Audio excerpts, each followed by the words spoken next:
break last Sunday to celebrate Father's Day. The week prior to that, we were looking at Proverbs 3, and that's where we're going to be back today. Finishing up the sermon, I had to break into two parts. Got to get used to having people here, and got to kind of keep it short now. Just take all the time on video. So we'll be back in Proverbs 3 today, and we went through verses 1 through 12, and we're going to finish up with our 5 parts of prayer. Our first part was acknowledging that God is our authority. The second part is acknowledging that we need to submit to Him. Third part is acknowledging that He will provide all that we need. The fourth part, acknowledging the greatest need that we have is that we're sinners and we need forgiveness. And then finally, the fifth and final part is acknowledging that we need guidance, we need direction from God and God alone. And the reason why I broke it into 2 parts last week is because we needed to spend a little bit of time on looking at that guidance.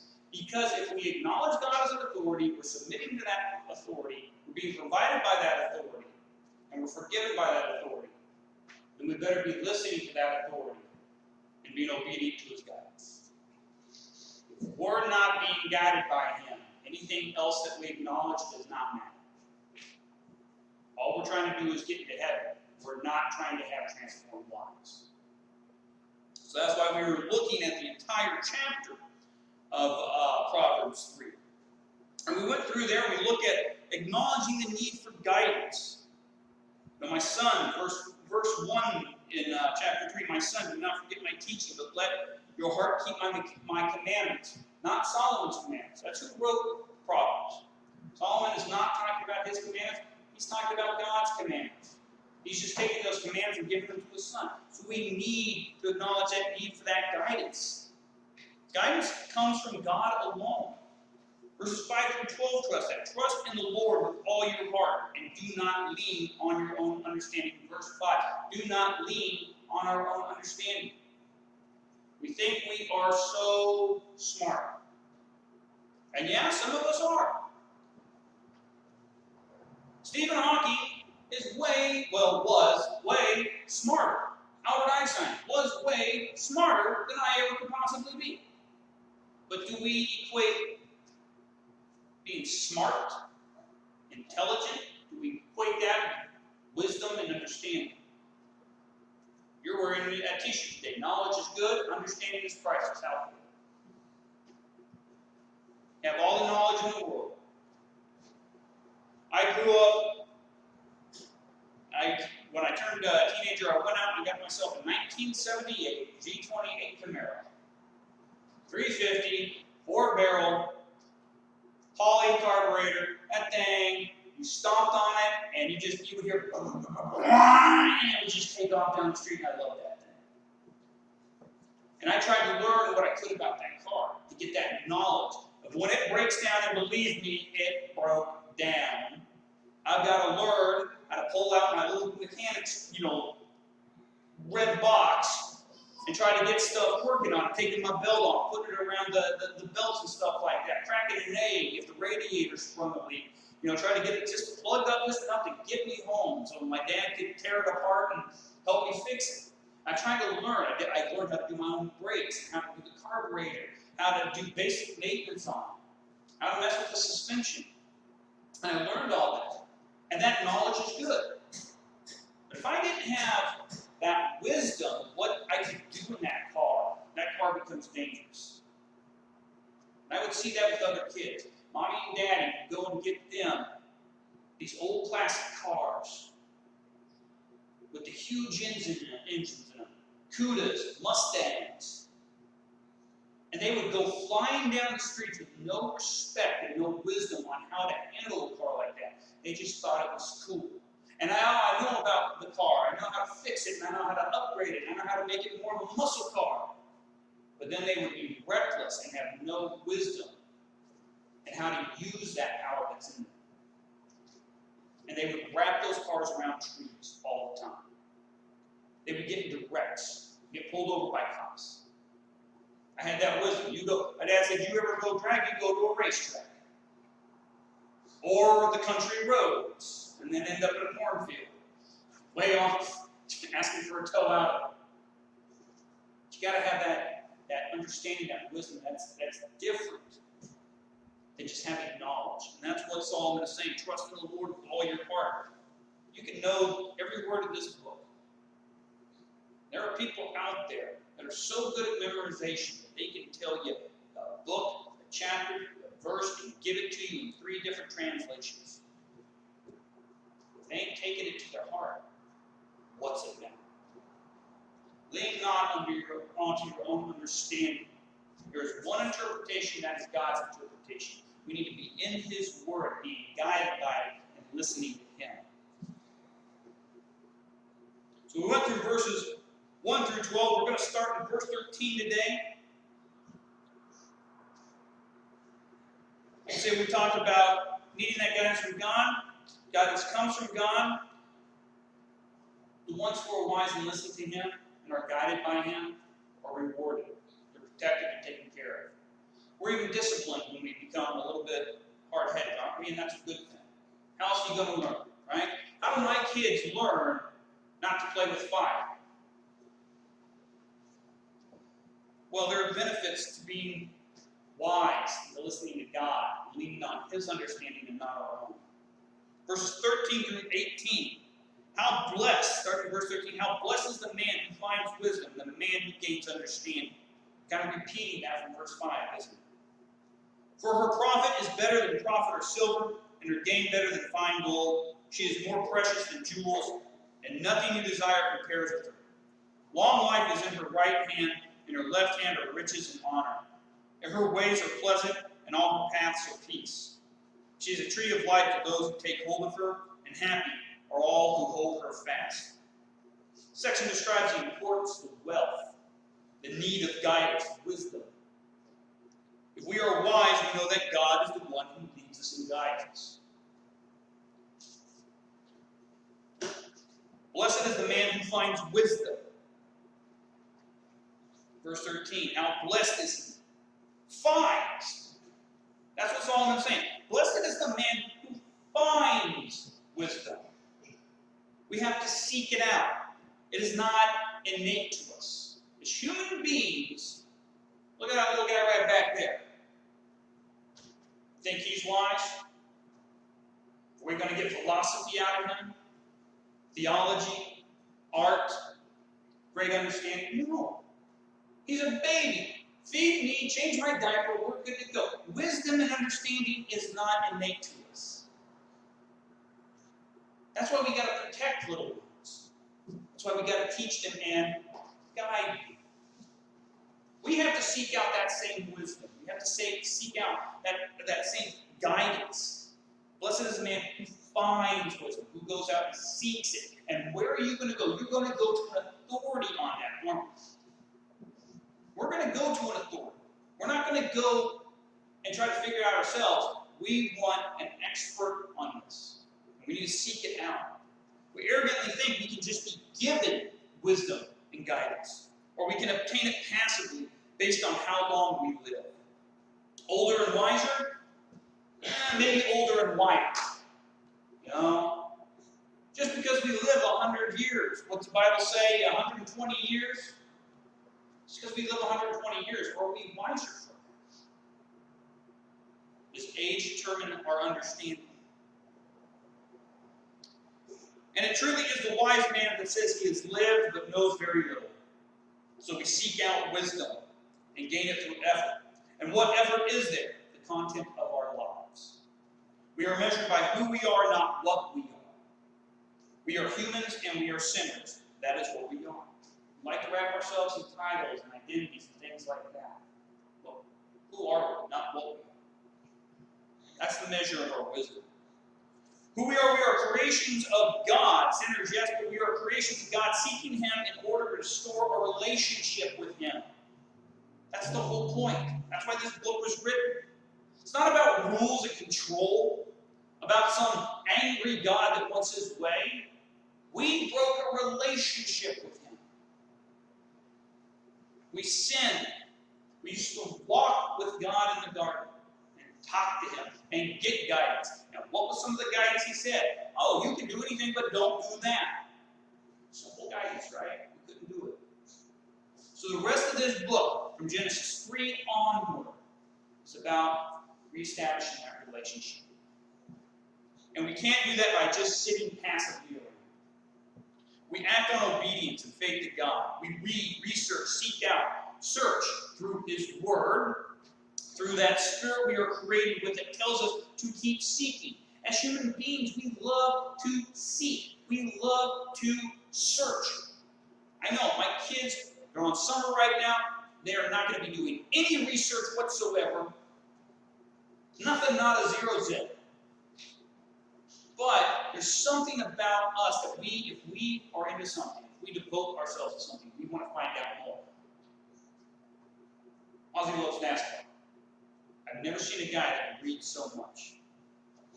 Ari's a book reader. She's turned into an avid book reader now. And what she does is she devours books because she wants to find out what happens to characters. She likes her little interest. Like she's a gamer. She's a gamer. She likes video games. But she'll go and research games and tell me, oh, here's the story about it and stuff. When we like something or we're interested in something, we're devoted to something, we seek out information. We all have it. We all have our interest, and we seek it out. Well, God created us, who we are as human beings. We need to find out about ourselves and this world we live in. So where do we go for that information? Not the internet, please. Do not Wikipedia God and theology. Professor Google does not have the answers. They're right here. They're right here. It's going to direct us to what we need to know. We find wisdom and guidance from God, and we are blessed, saved, and restored. But that's when we acknowledge the truth about the world and all of its creation. We seek this out and live it blessed. We seek out the information and do nothing with it. What good does it do us? Very little.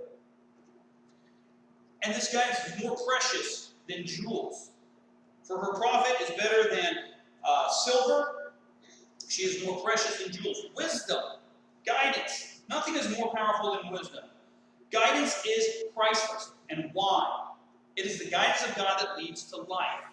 Long life, not only on earth, but life eternal. Nothing can be longer. And that's the reward we get for that wisdom, for seeking God out. Even though wisdom is priceless, by following God, we gain what we need. We are provided for and more. Riches and honor. But the greatest riches comes from being with Christ the Lord. This isn't like Solomon. We all know him. God said, you want to be wise, you want to be famous, you want to be rich. He says, I'll take wisdom. And God said, good. Now I'm going to give you fame, I'm going to give you power, I'm going to give you wealth, and more and more and more. We're going to have riches and honor. Because that's how important wisdom is. Guidance from God. Being guided. But nothing is more important than being guided to this, to Calvary. That's where this road ends.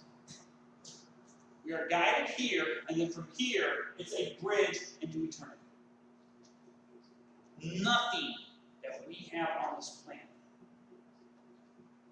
means more. Kind of mentioned that last week, Father's Day.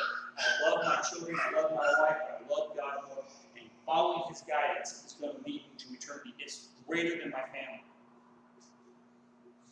Paths are peace. Wisdom's paths are peace. Again, the guidance of God, that wisdom we seek out, leads us to peace, joy, and contentment. We escape the ravages of sin on our mortal frames because we have something else built inside of us. We have content in our lives, and we are content in our lives. I made a comment, what was it, Wednesday? What's the difference between being happy and content? If you want to be happy, you stay single. You don't have a wife, you don't have kids, you focus solely on yourself. People ask me if I'm happily married, I say, no, I'm not happily married. Because I have to divide my attention on myself, to my wife, to my children. I can't focus only on me. All the money could come to me. No, I gotta share it with parasites sucking the life out of me, eating me out of house and home. No. I'm not happy here. Happiness is selfishness. I would be happier if I didn't have anybody and I stayed home and did everything. That includes family, friends, God, just me. And I would be 100% happy. But would I be content?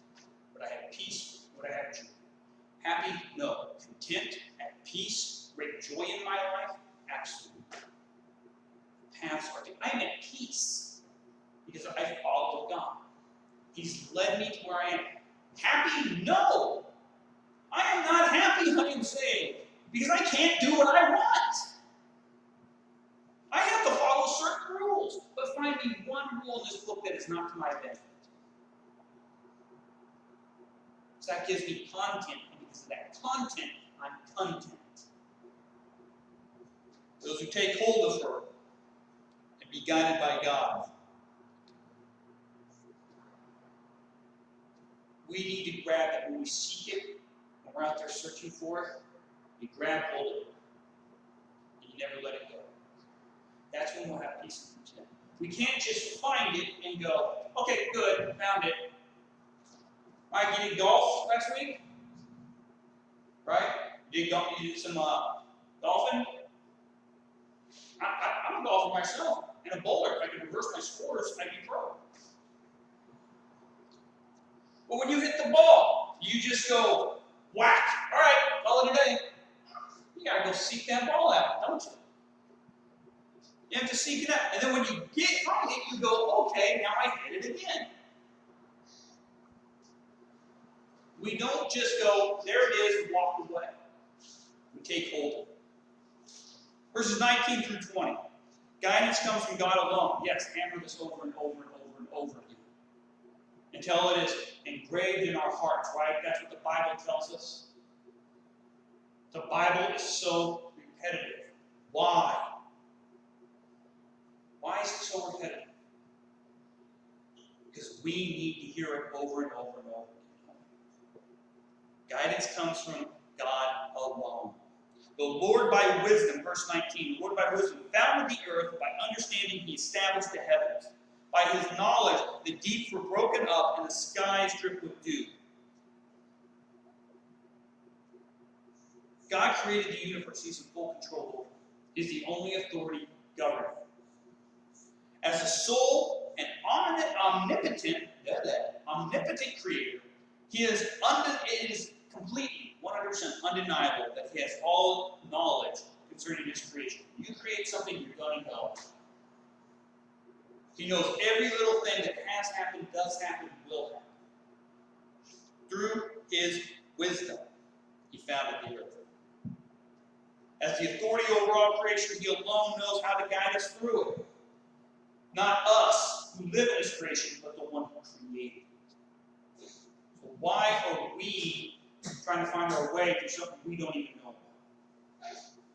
It was through his wisdom, his creative force, his plan and design that all things were created. It was through this wisdom that all things created interact and work together with each other. He didn't haphazardly, okay, let's shake this thing up, let it bake for about 7 days, and it's good to go. Look at Genesis 1, and look at that order of creation.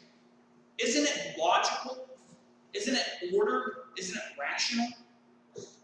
It's well reasoned out. I'm creating oxygen, and I create water, then I create land, then I create sun and the moon, tidal forces. So things can grow, then the animals, then the humans. He knows how everything works. He knows how this world works. He knows all of its ins and outs. We have absolutely no right to say we can guide ourselves when we are merely creation, inhabitants of this creation, and have only a small, finite experience in it. Knowledge, wisdom, guidance, it all comes alone from God. And without it, we are blind, and very often we leave the blind, don't we? In this world, we say we know so much about it. We dive to the deepest seas, climb to the highest mountain, we go even into outer space. And we think we know. But only God knows. Who else are you going to go to? When you create something, are you going to go to the guy that uses it, or are you going to go to the guy that made it? Guidance comes from Him and Him alone. Verse 21 through 26. My son, let them not vanish from your sight. Keep wisdom and discretion, so they will be life to your soul and adornment to your neck. Then you will walk in your way securely, and your foot will not stumble. When you lie down, you will not be afraid. When you lie down, your sleep will be sweet. Do not be afraid of sudden fear, nor the onslaught of the wicked when it comes. For the Lord will be your confidence, and you will keep your foot from being caught. Again, take a firm hold on God's guidance. Listen to Him. Sound wisdom and discretion. Where do we find that? Do we find it from movies? Do we find it from the news? Social media, perhaps. Right? 20-second blurbs on Facebook? Is that where we find it? Do we find it from something that is always in motion, always changing? What was acceptable 1,000 years ago has changed today and will change 1,000 years from now. You cannot find your way if the map keeps changing. We live in a world of updates and adaptations and remakes. We think that's how life is. But long before this 20th and 21st century that we find ourselves in, life was the same years in, years out. It hasn't changed. We just think it has. Why? Because our society has grown and changed? Because we've become a little more techy? Because we have information at our fingertips? Right now you can get on your phone and you can search anything in this world. And how much of that has changed? What we knew 100 years ago, right? Has that changed? Has that changed today? When you guys were kids, you had certain information that's changed today, hasn't it? If the map keeps changing, how can you find your way?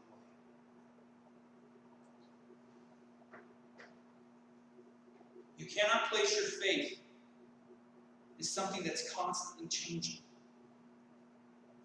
Sound wisdom and guidance, that discretion that this is talking about, it comes from one thing that doesn't change. This has never changed. And I know you can argue translations, whatever you want. But if you go back to the original languages and you look at it, it's stayed the same since it was written. It has never changed. It is a constant map. There doesn't need to be. You pop in your Garmin, your GPS, right? And you got to do a little update every once in a while because road patterns change. Well, God's Word never has. We never need an update to this. It was made to last forever. Nothing changes. And in reality, neither do we. We just think we have. We are still sinners. 10,000 years ago, we walked out of the Garden of Paradise, but we never changed from that point on. God in His Word is given to us by our Creator and His sovereign authority. It's the map, the playbook, the compass that leads us home. And there's not one flaw in here, because if there's one flaw in His Word, then the map doesn't work, does it? You can't trust it. So it's perfect, because it has to lead us home.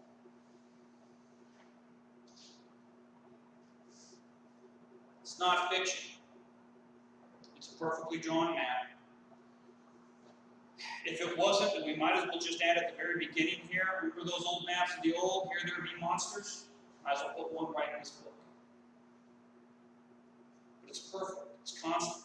It's His design, His will, His purpose, His commands. All of it is constant and absolute, that will never need a new release, a new patch update, nothing. And if you don't want to believe that, fine. Stay lost and grope around in the dark. We'll just be blind little salamanders bumping into walls until we die in old age. When you have that faith in the map maker, that authoritative guide, you will not stumble, nor will you be afraid. When you lie down, you will not be afraid. When you lie down, your sleep will be sweet. Because we have that faith in this map. Sure, there are some dark and scary places in this world. And I'm not just talking, physical locations. I'm talking social, spiritual, human. Very dark and scary places. But even in that dark, our map clearly states here is a safe spot. And we can actually go to that safe spot and stand in it and sleep in it and walk in it and live in it, and we can hear the night creatures growling and prowling behind us, but we don't have to worry because God said, X marks the spot, this is safe. That's how good his map is. It's not a little over here, it's not a little over here. Right here you can stand. You can go to sleep in the most dangerous country because I said it's safe. No fear, no stumbling, no getting caught in traffic. As long as we follow the guide, that map, that guidance to the one who knows what he created. Let's look at the last part of this. 27 through 35. Do not listen to weekend warriors. That's what I like to think about. Do not withhold good from those to whom it is due when it is in your power to do it. Do not say to your neighbor, go and come back, and tomorrow I will give it, when you have it with you. Do not devise harm against your neighbor when he lives securely beside you. Do not contend with a man without cause, if he has done you no harm. Do not envy a man of violence, and do not choose any of his ways. For the devious are an abomination to the Lord, but he is intimate with the upright. The curse of the Lord is on the house of the wicked, but he blesses the dwelling of the righteous. Though he scoffs at the scoffers, he gives grace to the afflicted. The wise will inherit honor, but fools display dishonor. Don't listen to weekend warriors. You know those people, right? Weekend warriors, the ones that gear up and will conquer something in a 2-day thing and come back home and binge watch Netflix, right? And then say, I have accomplished great things. Or they watch, my biggest pet peeve is those survival guys that watch Bear Grylls or Naked and Afraid, right? Or watch Survivor. Yeah, that's great. And then think they can go out into the woods and do it. And you never see them again, do you? Unless it's on the news, they miss it. That's the last time you ever hear of them. The weekend warriors. Clicking on YouTube, getting that quick information and thinking you can do it. That's not wisdom. That's not searching. That's not seeking. That's not grabbing hold. That's not having the right map. They don't have that experience, that longevity in the world of doing something over and over again. But then they want to sell that to you, right? That I know what I'm doing. I've done it. I've accomplished it. I've climbed the mountain. I've reached the pinnacle. And let me tell you how I did it. You know how you did it? Mr. Snake Oil Salesman? You got lucky. That's how you did it. By sheer dumb luck, you accomplished that. Your weekend warrior.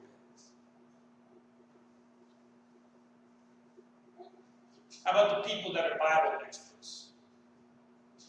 I will caution everybody. If you hear somebody say, I am an expert in the Bible, have caution. There's only one expert in the Bible, and that's the man who wrote it. I won't even say I'm an expert in it. I won't even say I'm that good in it, because I'm human. Yeah, I know some knowledge, but what does knowledge mean? I have no understanding, no wisdom. Yes, I'm acknowledging you. We have to be careful of the people that say that they are weekend warrior Bible experts. Because if you follow that, you might as well take a drink of the Kool-Aid while you're at it. Don't envy them. The Bible, God, the author of life, He's our only expert. He tells us not to withhold good from people. What good? How about His Word?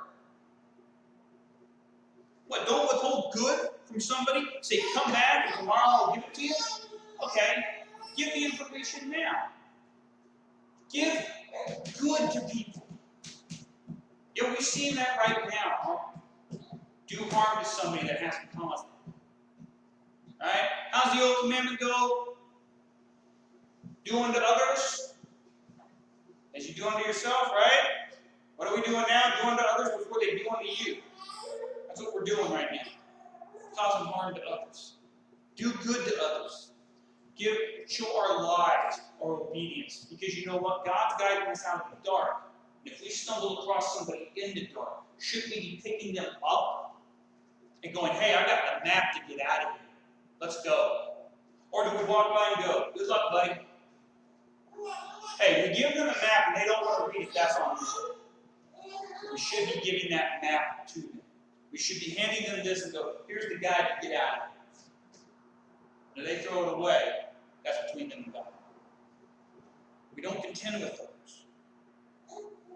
We don't strive to do harm to one another. We are not a spiritual Donner Party attacking each other. This isn't the Hunger Games, the Walking Dead, Battle Royale, whatever you want to call it. We're not against each other. God created us to interact with each other, to love one another, to be guided by Him, and as we're being guided, to help lead other people out too. If someone does no harm to you, no actual harm, let it be. Love them. Raging around like an animal for no other reason than pride, arrogance, or superiority is pointless when you are lost. Why do we do that? Why do we want to get angry? Sometimes when we're lost, right, we freak out. Right? We get lost in the woods, lost in a dark place. I remember we were out hiking once and I just got kind of freaked out a little bit. We thought we were lost. Okay, you can't get freaked out when you're lost. You have to calm down and go, okay, what do I know? Where can I find myself? What direction do I need to go in? But we get angry sometimes when we're lost. Maybe it's because we were dumb enough to get ourselves in that situation. We didn't come prepared. We can't just go raging around. Because all you do when you panic when you're lost, you're going to get what? You're lost.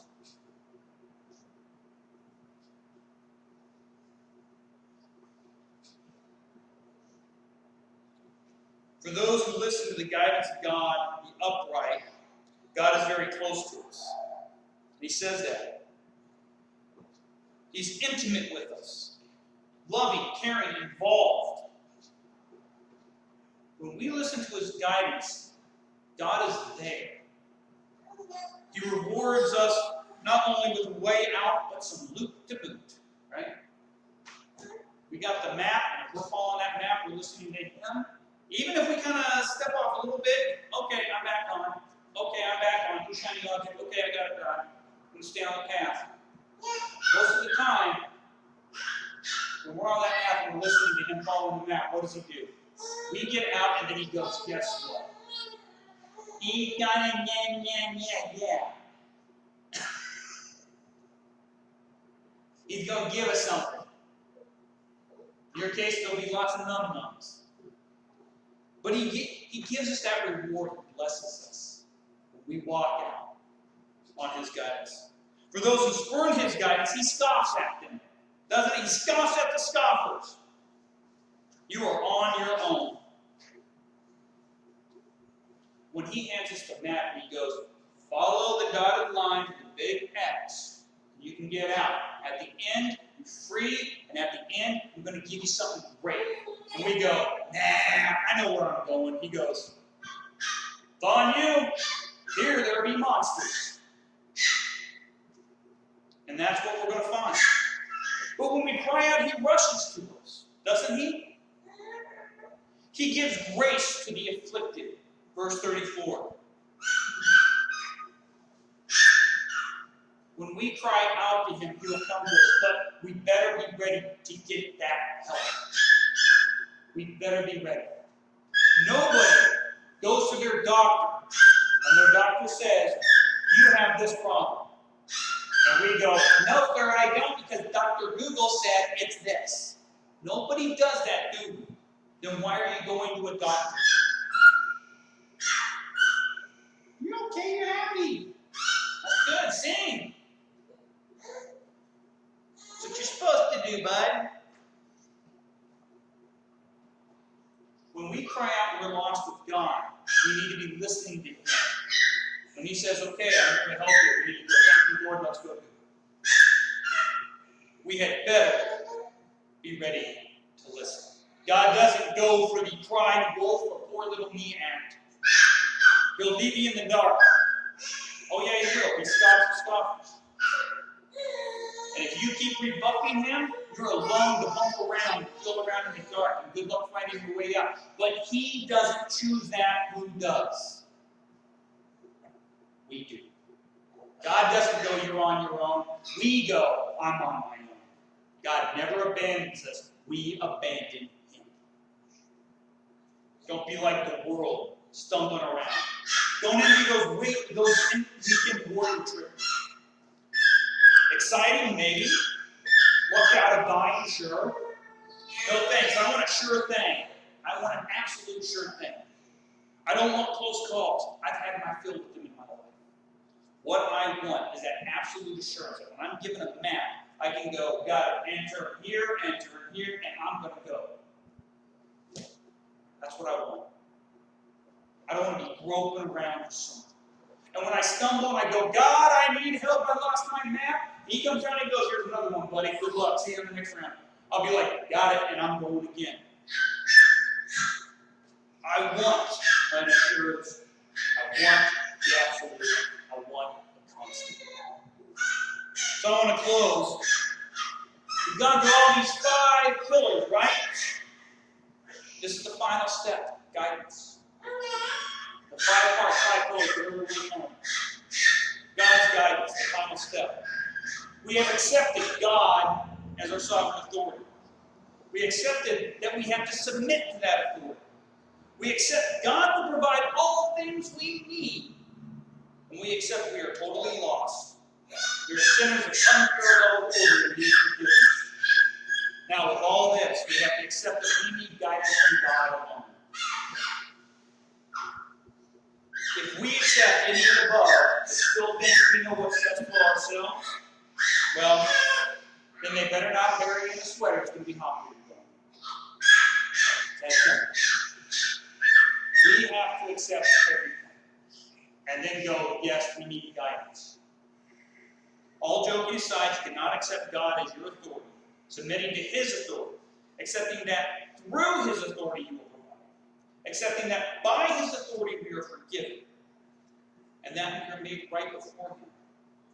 We can't accept all that and then not accept the supreme guidance of that authority in all aspects of our lives. You know what that is called? When we want to do all this but not this? When we want to accept all this but not accept guidance, you know what that's called? Insanity. Doing the same thing over and over again the exact same way but expecting a different result is the definition of insanity. And we are insane sinners because we keep sinning the same way over and over and over again and expect to be saved. And we're not. That's spiritual insanity. Period. It doesn't work that way. He is the authority, and as such, he has authority over all things. And we are his creation. We need to bow before that and be guided. We live in his creation. He's the guy that we look to because he created. No one has more knowledge. No one has more experience. God will lead us home. It's through his guidance that we live and interact with the rest of his creation. If mankind would just put their own stupidity, their own arrogance, their own pride, their own selfish desires to elevate themselves over one another in some futile attempt at whatever we want to call it, equality, tolerance, inclusion, utopia. We would all put that aside for a few years, dig deep into God's word, accept it as it is, no change, no update. If we accept his authority, wisdom, and design, then we could get out of this mess and shore. If we just followed him and said, I don't know where I'm going, you do. I'm going to follow you. If we could just do that for a couple of years, things in our lives would change.